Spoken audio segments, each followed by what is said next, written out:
Buenos días, mis hermanos. Vamos a iniciar con la prédica del 22 de noviembre del 2020.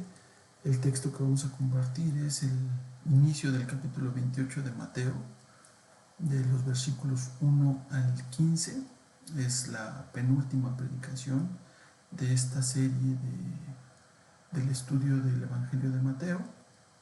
Antes de iniciar vamos a ponernos en oración y los invito a que inclinen sus rostros. Padre bueno, gracias te damos por esta mañana, Señor. Gracias por el enorme gozo y privilegio de poder compartir tu palabra y escuchar tu palabra. Te pedimos que el Espíritu Santo se haga presente con nosotros, nos permita dar el mensaje que has destinado para este día, Señor. Te pedimos corazones abiertos y mentes dispuestas a recibir tu mensaje, pero sobre todo, Padre, a aplicar este mensaje transformador en nuestras vidas.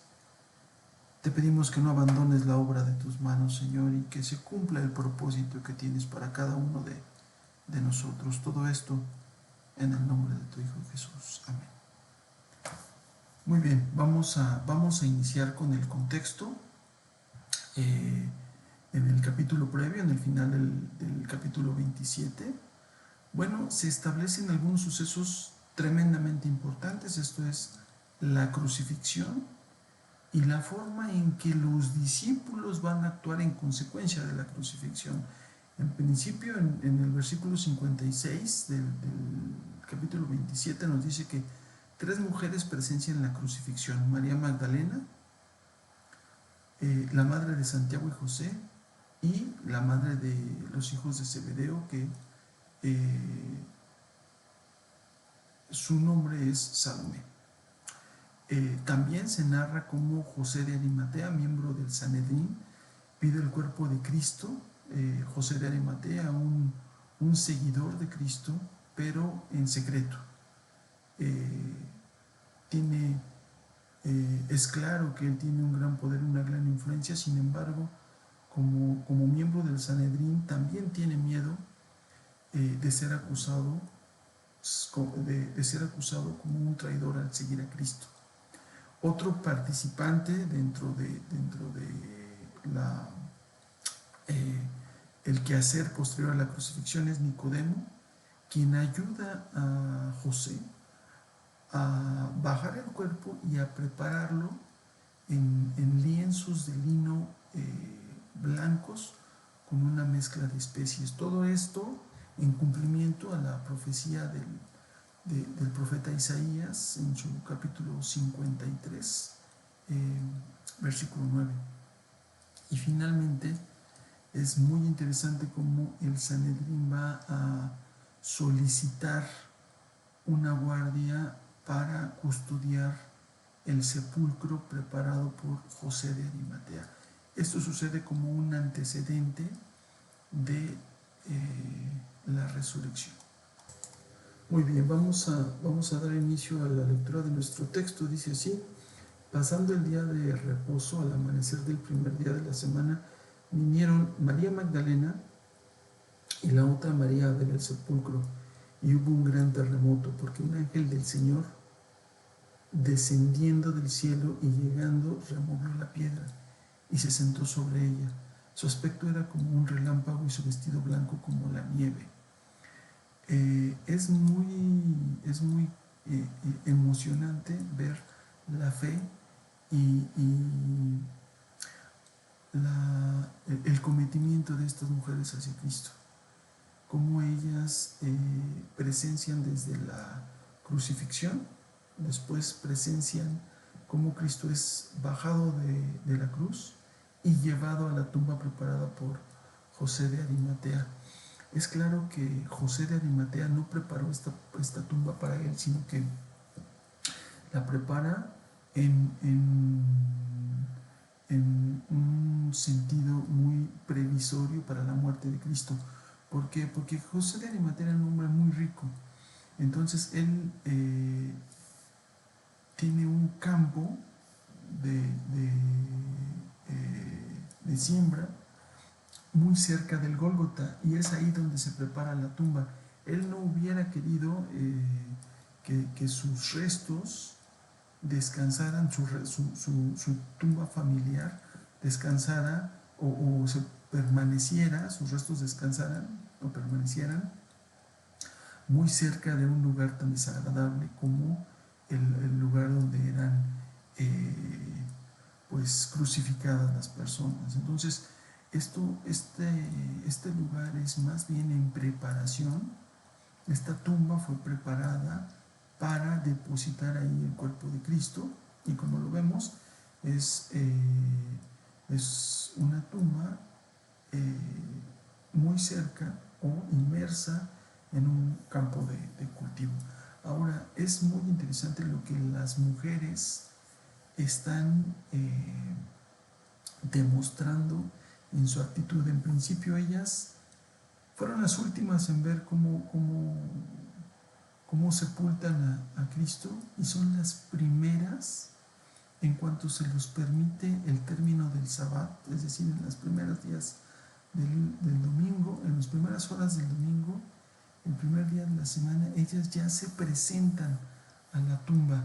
Ahora, ¿qué es lo que ellas están pensando? Ellas van, como nos lo dice Marcos 16, ellas van pensando en quién puede mover la piedra para poder tener acceso a Cristo y continuar con el rociado, la aplicación de las especias aromáticas.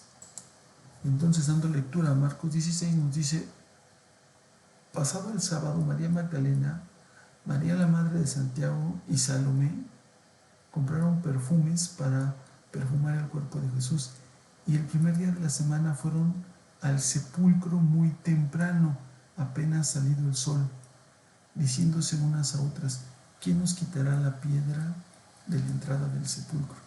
Como ya habíamos comentado,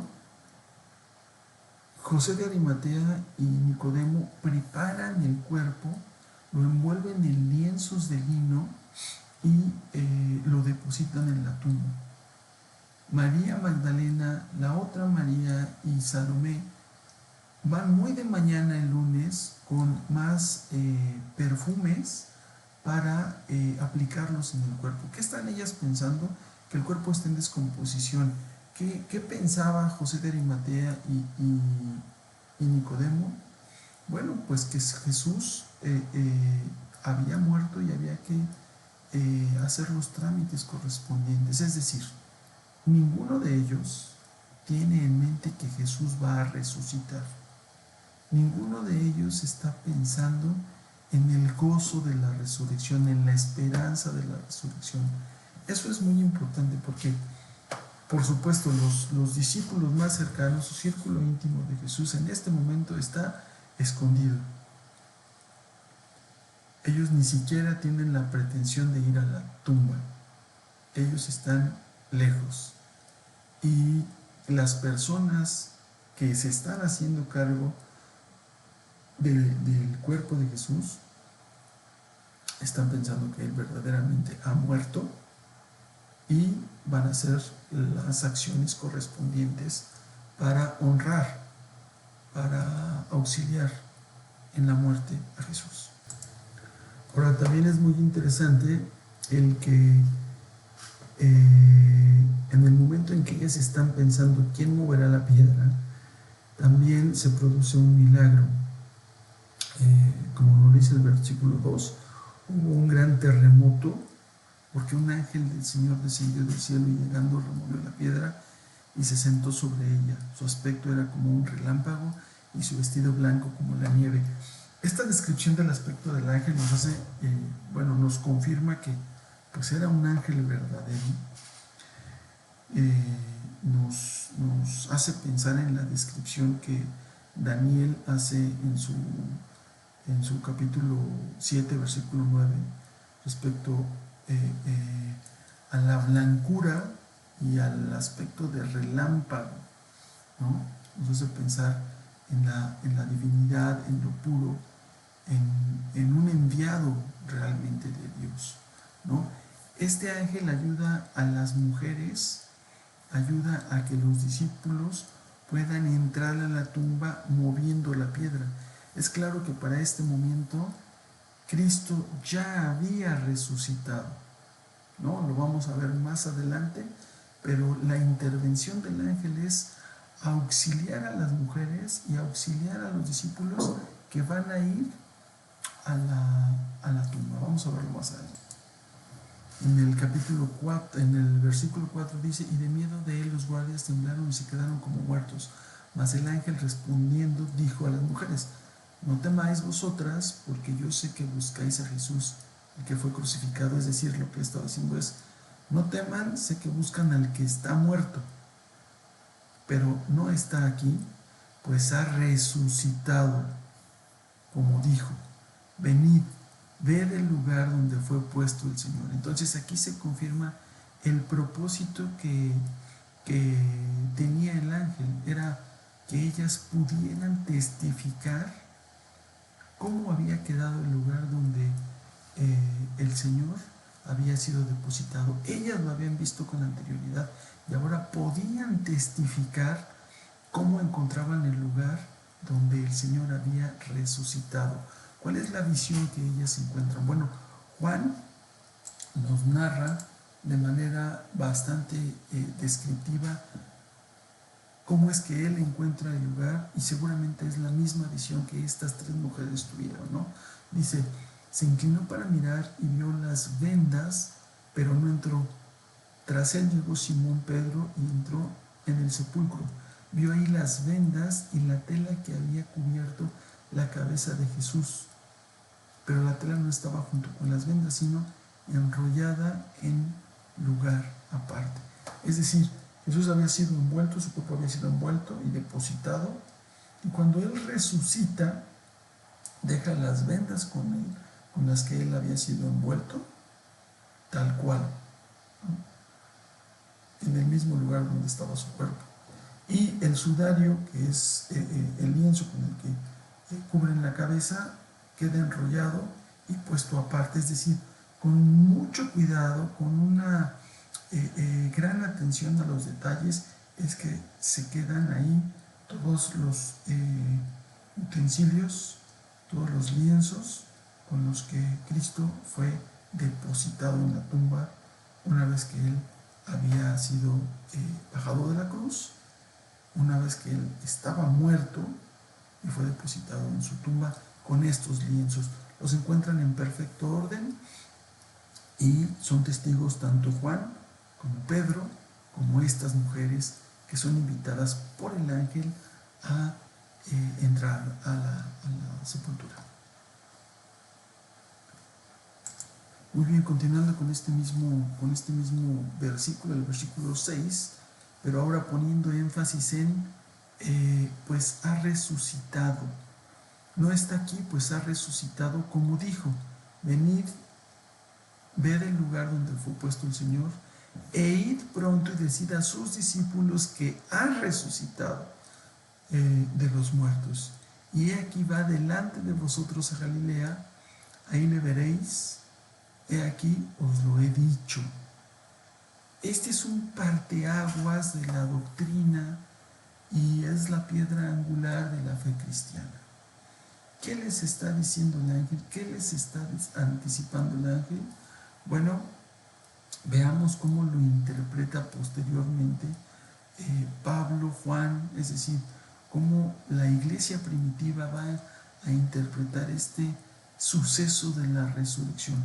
En Romanos 4:25, Pablo nos dice: Él murió por nuestros pecados y resucitó para poder presentarnos justos ante Dios. ¿Qué significa? La crucifixión es el pago que hace Cristo por nuestros pecados. Esta crucifixión fue aceptada por el Padre. La resurrección lo confirma. La resurrección confirma que Él murió por nuestros pecados en la crucifixión, pero como resucitó, ahora puede presentarnos justos ante Dios. Él El primer beneficiario, los primeros beneficiarios, somos nosotros. Ahora, todo esto estaba en total control de Dios. ¿Cómo lo sabemos? Juan 11:18 nos dice que Cristo anunció: nadie me la quita, sino que yo la entrego por mi propia voluntad. Tengo poder para entregarla y también tengo poder para volver a recibirla. Esto es lo que mi Padre me ordenó. Dios estuvo todo el tiempo en control de la situación, tanto de la muerte, la crucifixión de Cristo, como ahora la resurrección. Cristo tenía el poder para volver a tomar su vida en concordancia con la voluntad del Padre. Ahora, ¿qué pasa? ¿Qué hacemos nosotros con este beneficio, con esta seguridad de que Dios está bajo control? Bueno, nuevamente Pablo nos dice en Gálatas 1:1, Pablo apóstol, no enviado de los hombres, ni por los hombres, sino por Jesucristo mismo y Dios el Padre, que lo resucitó de entre los muertos.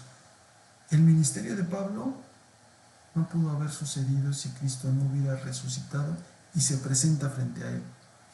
Pero Pablo no solo entiende que Cristo se presentó frente a él en un cuerpo resucitado, sino que además lo hizo en concordancia perfecta a la voluntad del Padre.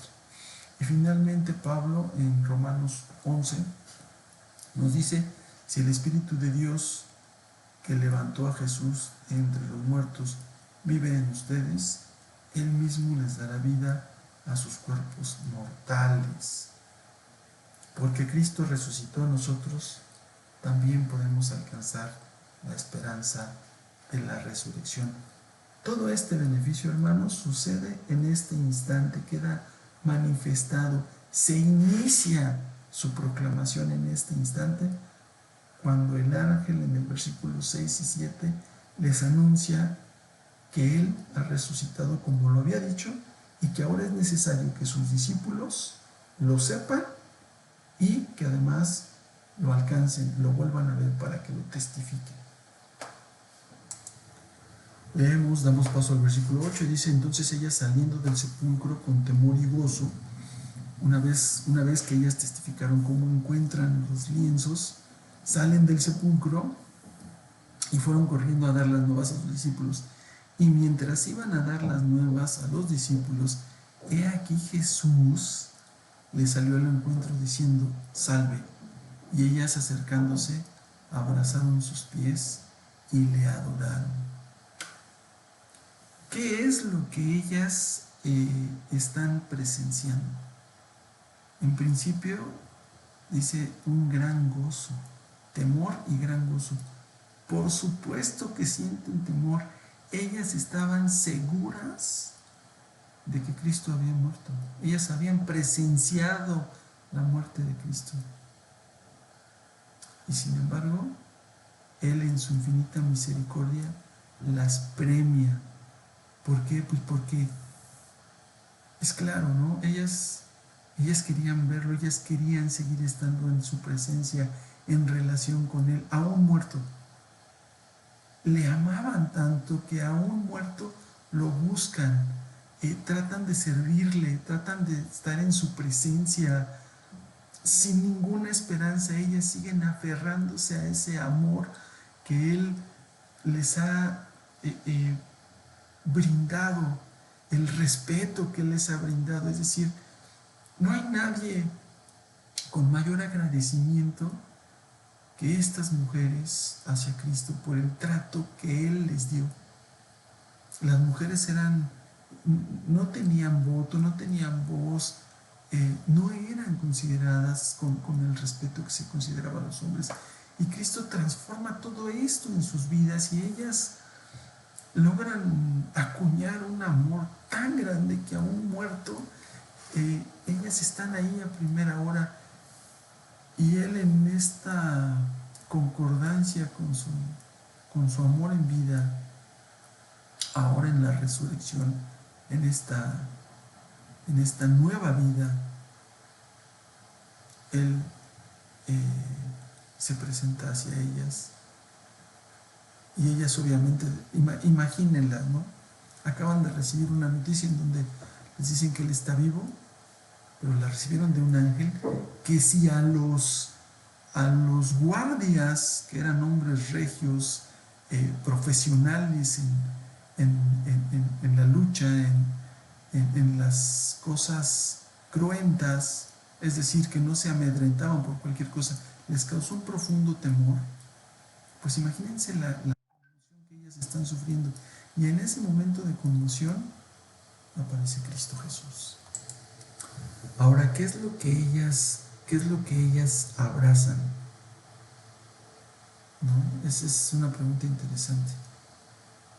Bueno, Lucas 24, 39, 40 nos dice: mientras miren mis manos y mis pies, soy yo, tóquenme y comprueben, pues un espíritu no tiene carne ni huesos, como ven que yo los tengo. Después de decir esto, les mostró las manos y los pies.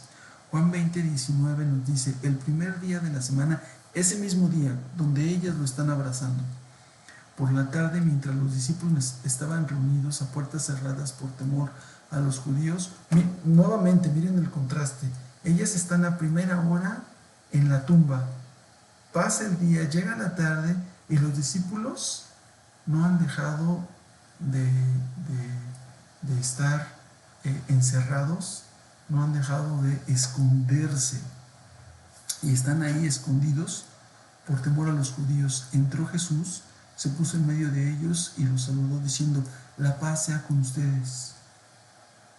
Después de decir esto, les mostró las manos y el costado. Los discípulos se alegraron al ver al Señor.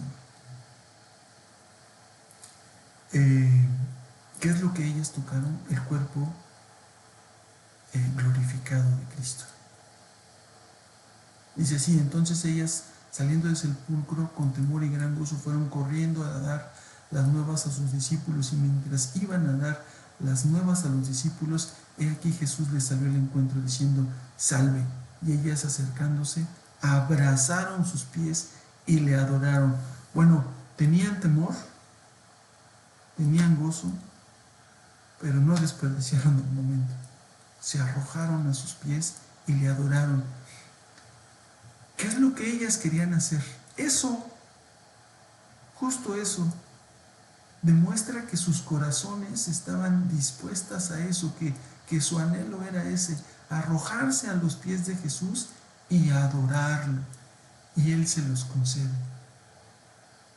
Él se los concede también. Hay una digamos, como deducción de este momento. Pablo en Filipenses 3:21 nos dice: Él transformará nuestro cuerpo miserable para que sea como su cuerpo glorioso. Esto lo hará por medio del poder con el que domina todas las cosas.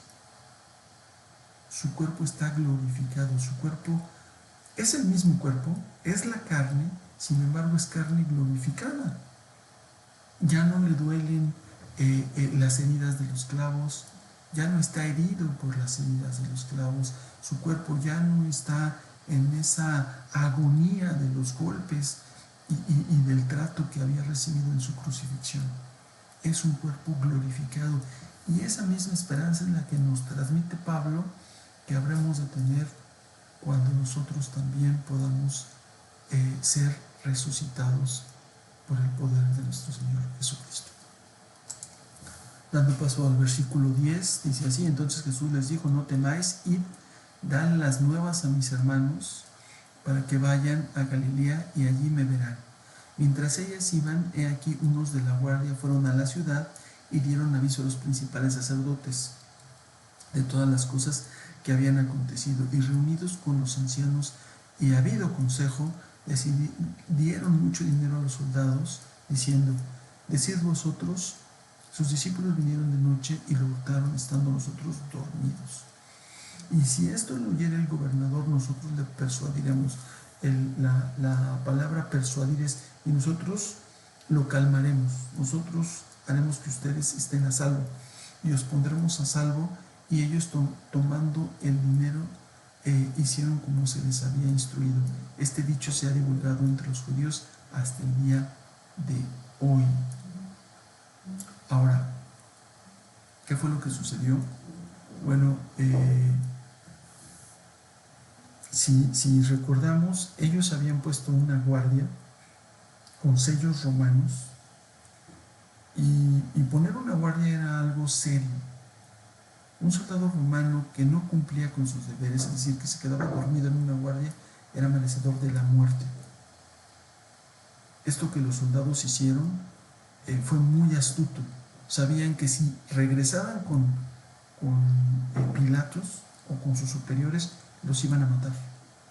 En vez de eso fueron a buscar aliados para contar lo que había sucedido, pero encontraron una solución para salvar sus vidas. Es decir, tanto los judíos como esta guardia romana necesitaba encontrar una salida al milagro que había acontecido. Ahora, no solamente la teoría del robo de los discípulos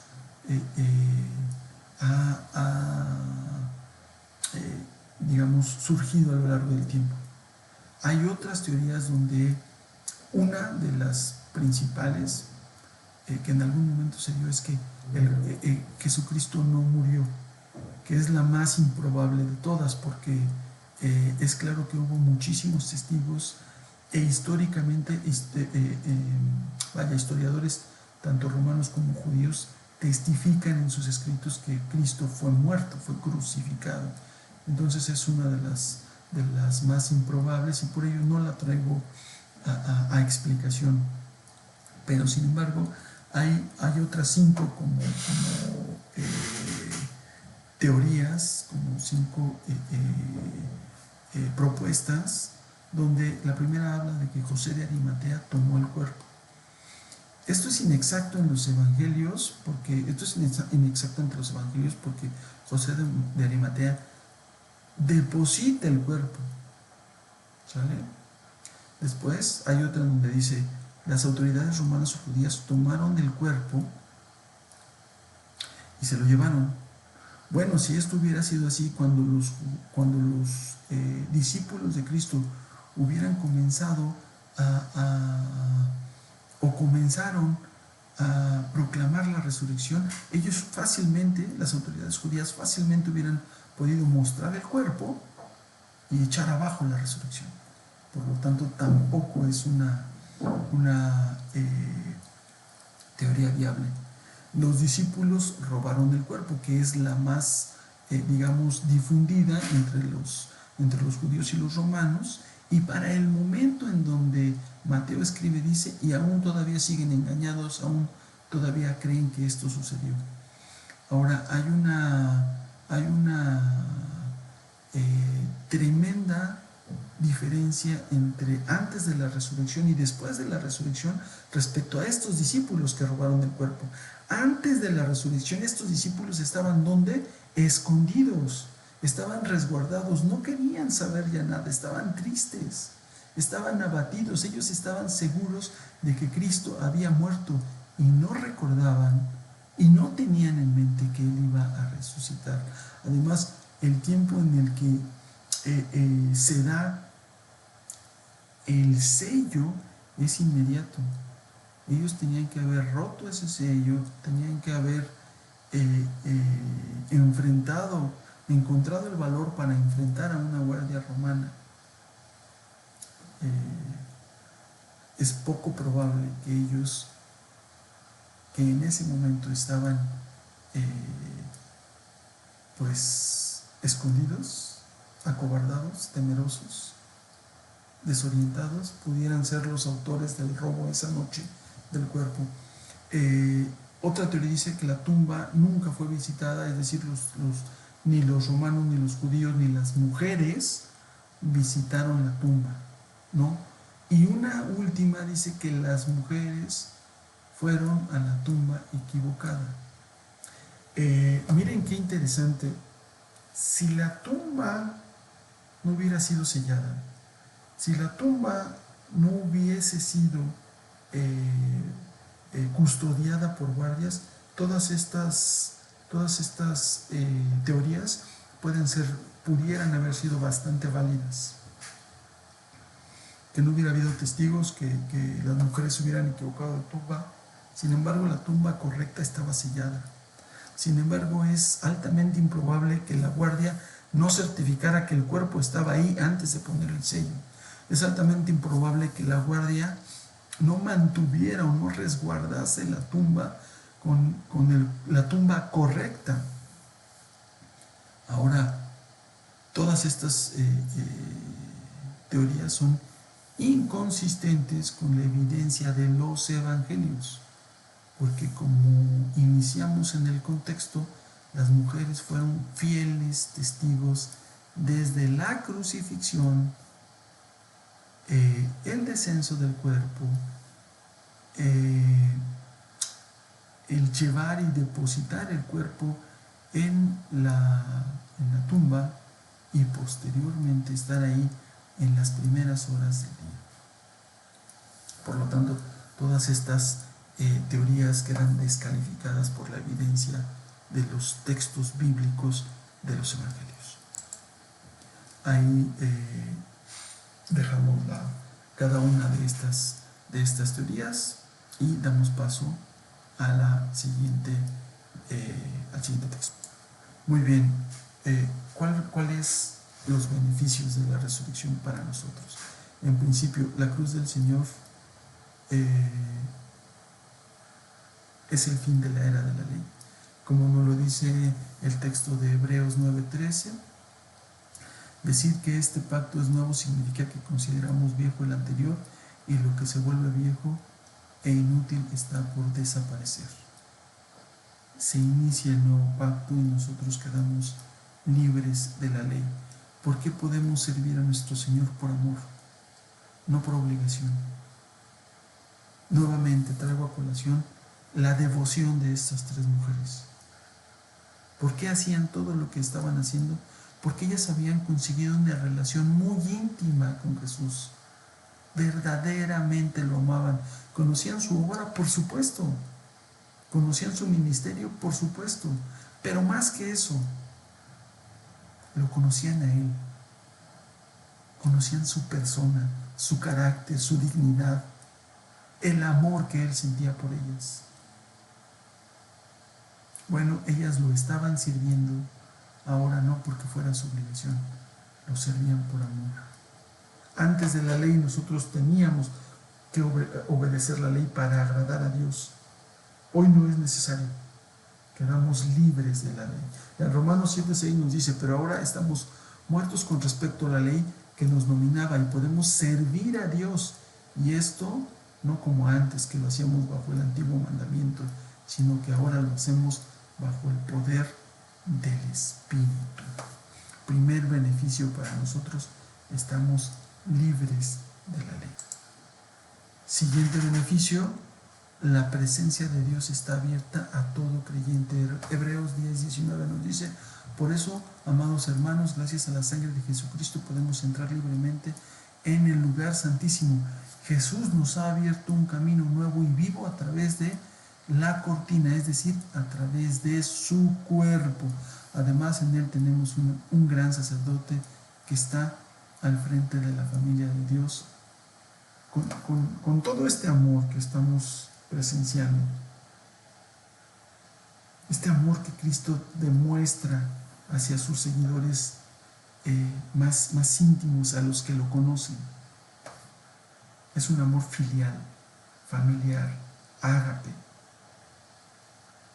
Nos dicen los hebreos, Él es cabeza de la familia y nosotros somos parte ahora de la familia de Dios. Y puesto que es así, acerquémonos a Dios con corazón sincero y con la plena seguridad que da la fe, ya que en nuestro interior hemos sido purificados de una mala conciencia y exteriormente hemos sido lavados con agua pura. Sigamos firmes en la esperanza que profesamos, porque Él cumplirá la promesa que nos hizo. El que prometió que iba a preparar casa para nosotros, ¿no? El que prometió que así como Él resucitaría a nosotros, también resucitaríamos. ¿Por qué? Veámoslo más adelante. Muy bien. Tercer beneficio, la advertencia. Es creo que una enorme muestra también del amor de nuestro Señor hacia nosotros. La obra perfecta de Jesús en la cruz es la base del juicio de Dios. Es decir, rechazar al Hijo de Dios es exponerse al juicio y a la ira del Supremo Soberano. Hechos 17:30 nos narra: Dios toleró la ignorancia de la humanidad en el pasado, pero ahora ordena que todos se arrepientan, porque ha establecido un día en el cual juzgará al mundo con justicia por medio del varón que escogió y que acreditó al levantarlo de entre los muertos. ¿Qué está predicando Pablo en Atenas? Resurrección. ¿Qué predicó en Pentecostés Pedro? Resurrección. ¿Qué es lo que nos advierte esta resurrección? Que tenemos la espléndida oportunidad de pertenecer a la familia de Dios. Ojo, pero si rechazamos esa oportunidad, lo único que queda es juicio. Ya no hay más camino. Lo único que queda es juicio de Dios. Cuarto beneficio. Y bueno, no quiero hacer ya más larga la prédica, pero podríamos enumerar infinidad de ellos. Vamos con el cuarto y último que tenemos para esta tarde. La cruz de Cristo es la fuente de la resurrección y la vida. ¿Recuerdan el momento en que Lázaro está en la tumba y María y Marta mandan llamar a Cristo, y Cristo confronta a Marta y le dice: ¿crees en mí? Y le dice: sí, Señor, yo creo que crees en la resurrección. Le dice: sí, yo creo que en el día postrero todos resucitaremos. Y entonces Cristo le dice: yo soy la resurrección y la vida. El que cree en mí, aunque muera, vivirá. Y todo el que cree en mí nunca morirá. ¿Crees esto? Que en ese momento, Marta tiene que tomar una decisión. En este momento, cuando Él ya ha resucitado, cuando tenemos la firme esperanza de que nosotros resucitaremos en un cuerpo glorificado, ¿podemos creer esta promesa? ¿Crees esto?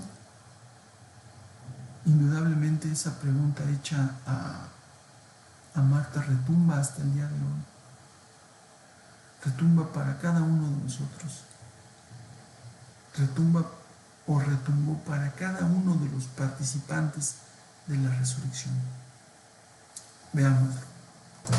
Muy bien, ahora tratemos de hacer una recopilación de todo lo que hemos compartido.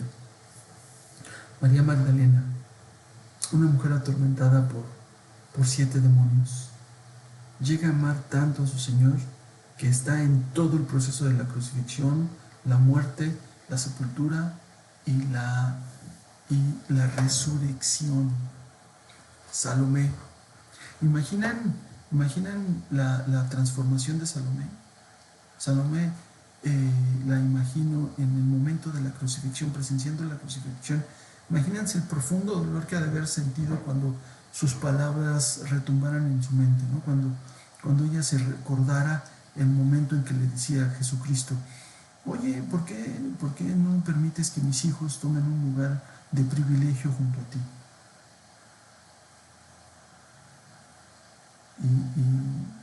Y en este momento en que Él está siendo crucificado, imagínense lo que está pasando por la mente de Salomé. El profundísimo amor que está sintiendo por Cristo. José de Arimatea, un hombre rico, acaudalado, con gran poder, es capaz de vencer su miedo y pedir el cuerpo. Nicodemo, igual un hombre con mucho poder, que escuchó a Cristo y sin embargo en su momento de oportunidad rechazó unirse a él, pero ahora vence su miedo nuevamente y no solamente ayuda a José, sino que gasta una gran cantidad de dinero para comprar esencias y honrar el cuerpo de Cristo. Pedro,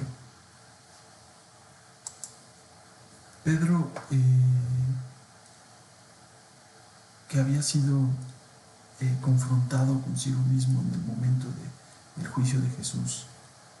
Pedro, que en el momento de la resurrección está escondido en el aposento alto.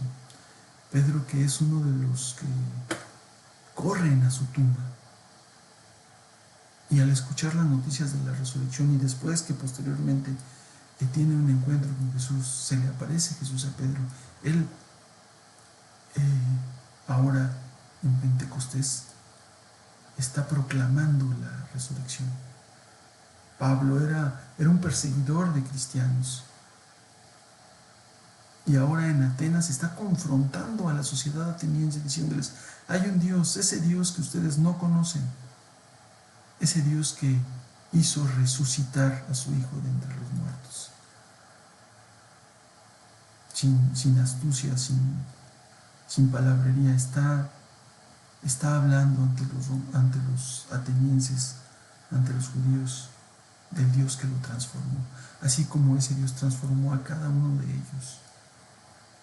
Y me hace recordar la promesa de Cristo cuando presenta a Juan el Bautista y dice: les aseguro que de todos los hombres que han nacido en este mundo, ninguno ha sido mayor que Juan el Bautista. Y sin embargo, el más insignificante en el reino de los cielos es más grande que él. Todos estos seguidores de Cristo tuvieron esa enorme posibilidad: ver la resurrección, transformar sus vidas a partir de la resurrección. ¿Qué significa esta promesa de nuestro Señor? El más insignificante en el reino de los cielos es más grande que Él.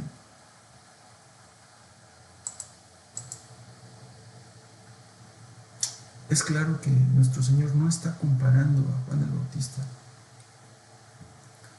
Lo que está diciendo es que el tiempo final anunciado como inminente por Juan llegó, pero llegó con situaciones, con circunstancias muy diferentes a como Juan lo preveía.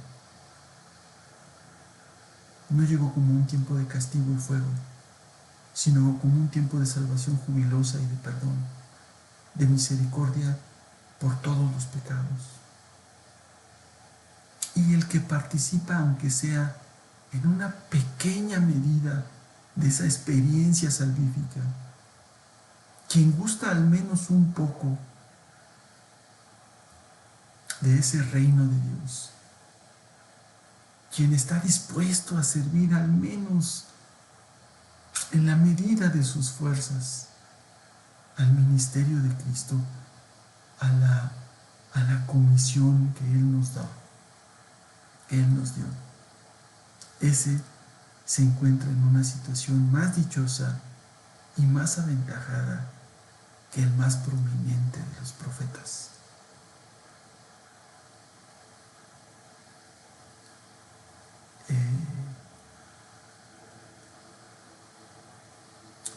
¿Cómo es que la resurrección va a transformar tu vida? ¿Cómo es que tu transformación impactará a otros? ¿Cómo es que te gozas porque eres aún más dichoso y aventajado, más grande que el más prominente de los profetas? Es la pregunta que nos trae nuestro Señor esta mañana. Espero que sea una pregunta de reflexión para cada uno de nosotros y de muchísimo gozo. Él resucitó. y el beneficio es todo nuestro, y la gloria de nuestro Señor y Dios. Bendito sea. Vamos a orar. Padre bueno, gracias te damos por este tiempo, Señor, por tu infinita misericordia para con nosotros. Te pedimos, Padre, que socorras a cada uno de mis hermanos, los pongo en tus manos, Señor. En el tiempo de la prueba, en el tiempo de la duda, en el tiempo del gozo, en tu tiempo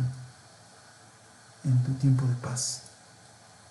Gracias por este tiempo de paz, Padre, estos minutos en donde podemos escuchar tu palabra, gozarnos con ella, conocer íntimamente a tu Hijo.